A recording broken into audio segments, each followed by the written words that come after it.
Washington, reversing his past requires an expedient leave. President Donald Trump recharged the United States' dedication Monday to the 16-year-old war in Afghanistan, announcing that U.S. troops must battle to win. He distinctly declined to uncover what number of more troops may be sent to wage America's longest war. In a primetime deliver to disclose his new Afghanistan methodology, Trump said the U.S. would move far from a period-based approach, rather connecting its help to comes about and to participation from the ambushed Afghan government, Pakistan and others. He demanded it would be a local technique that tended to the pretended by other South Asian countries, particularly Pakistan and its resistance of the Taliban. America will work with the Afghan government as long as we see assurance and improvement, Trump said. Be that as it may, our dedication is not boundless, and our help is not a limitless ticket to ride. In any case, Trump offered few insights about how advance would be measured. Nor did he clarify how his approach would vary substantively from what two presidents previously him attempted unsuccessfully finished the previous 16 years.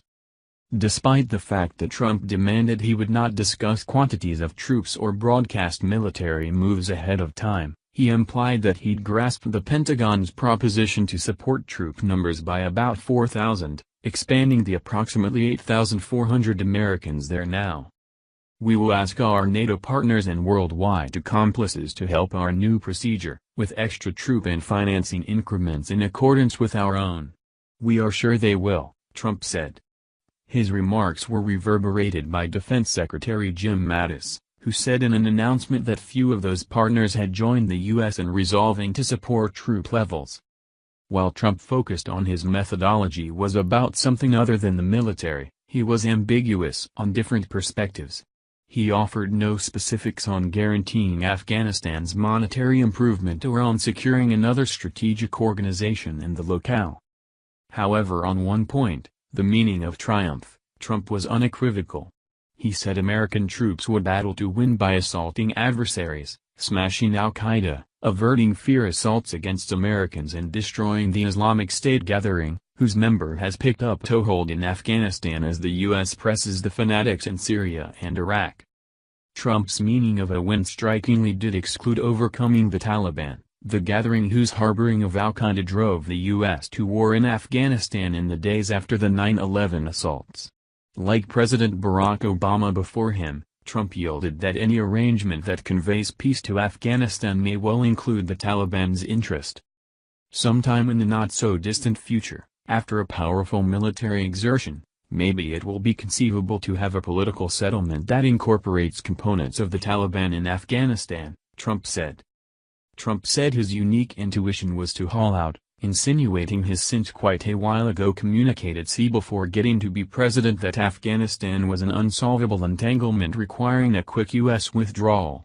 Since taking office, Trump stated, he'd verified that approach could make a vacuum that psychological militants including al-Qaeda and the Islamic State could in a split-second fill. At its pinnacle, the U.S. had about 100,000 there, under the Obama organization in 2010 to 2011. Trump said the American individuals are exhausted of war without triumph. I share the American individuals' dissatisfaction, Trump said at the Army's Joint Base Myer-Henderson Hall, in Arlington, Virginia, over the Potomac River from the White House. All things considered, he demanded that at last, we will win. Trump's discourse finished up a months-in-length inter-verbal confrontation inside his organization about whether to pull once more from the Afghanistan strife, as he and a couple of counselors were slanted to do, or to entangle the U.S. advance in a war that has escaped American answers for as far back as 16 years. A few times, authorities anticipated he was nearing a choice to embrace his commandant's proposals, just to see the last judgment postponed. The Pentagon has contended the U.S. must remain truant to guarantee psychological oppressors can't again utilize the domain to undermine America. Afghan military administrators have concurred, clarifying they need and expect proceeded with U.S. military offer assistance.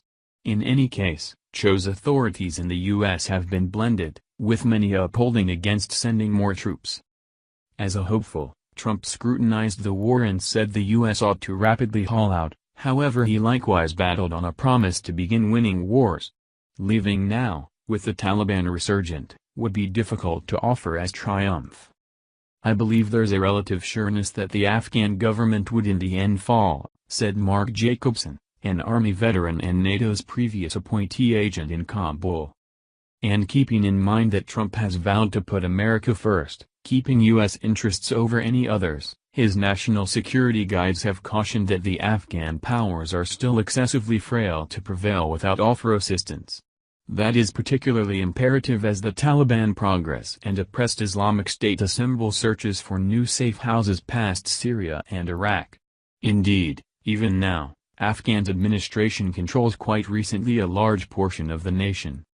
As officers supported for the troop increment, the Pentagon did not assert it would end the contention. Be that as it may, military authorities kept up it could help balance out the Afghan government and break a stalemate with the Taliban. The setting for Monday night's discourse, Joint Base Myer-Henderson Hall, sits close by Arlington National Cemetery, the last resting place for some Americans who have kicked the bucket in the war.